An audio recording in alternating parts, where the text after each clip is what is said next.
Hi. Today I want to talk about principle number 2 of the 5 HR competencies for strong HR leaders.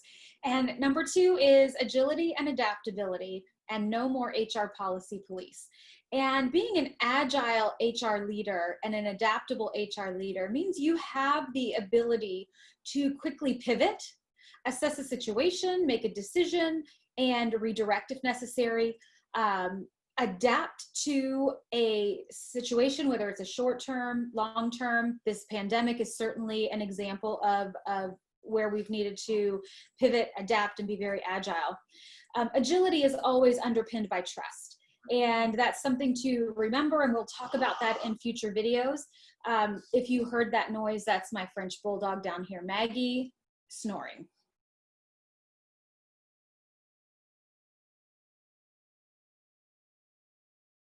I apologize.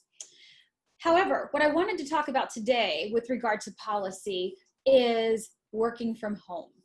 This question comes up repeatedly as I'm facilitating keynote addresses through webinars, and it also came up frequently as I was sitting in the chair of CHRO.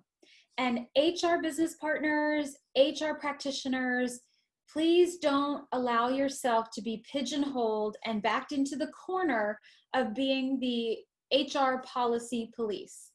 Your role is significantly greater than policy.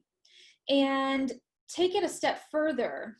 The more you craft and dictate in a policy, the less ownership individual leaders have on managing their teams. And here's an example. With work from home, if you craft a policy down to every tiny detail so that that leader can pick up the policy and check all the boxes. This person's done this, this, and this, therefore that person gets to work from home. This person doesn't meet HR's requirements, they don't get to work from home.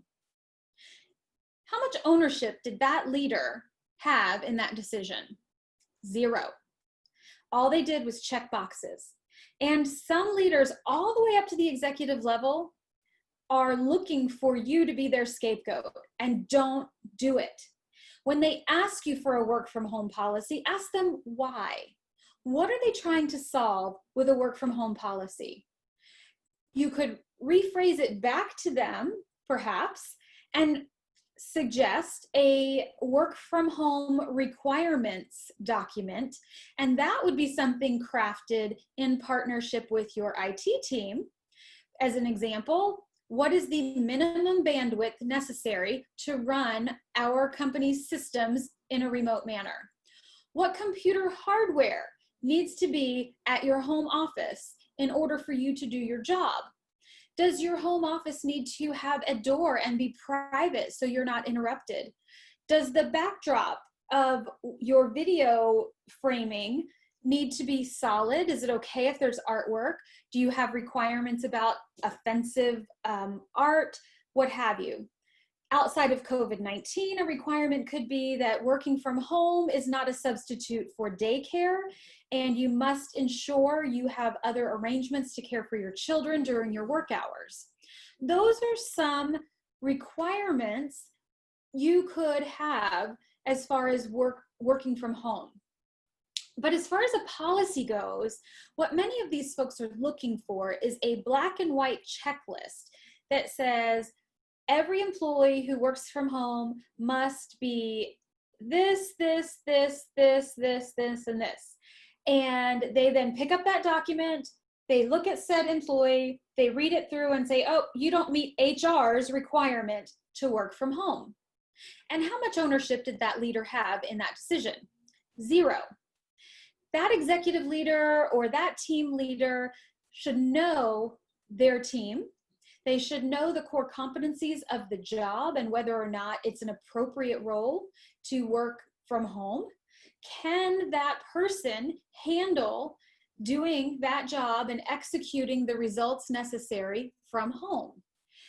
And by putting that onus on the leader, it requires them to have a conversation with the employee to ensure that employee understands the responsibilities of working from home, and it doesn't pit HR against the employee, because that happens over and over and over again. And it happens because we have allowed our people leaders, our executive leaders, to dictate to us when we do and don't craft a policy. So I encourage you to challenge respectfully when you're asked to create a new policy. Start with why. What are you trying to solve for in a new policy? I am certainly an advocate of policy where it's necessary, and I am also a bigger advocate of minimizing the number of policies within an organization. We need to allow our employees to work like adults. Give them the freedom and the autonomy to execute the job they have been hired to do. And we need to manage to results, not to activity. And often a policy is crafted to manage activity versus results. So that's my thought for today. Don't be pushed into that corner of policy creation when it's unnecessary. Move your leaders to taking ownership of their teams and those decisions, and see if you have a different result.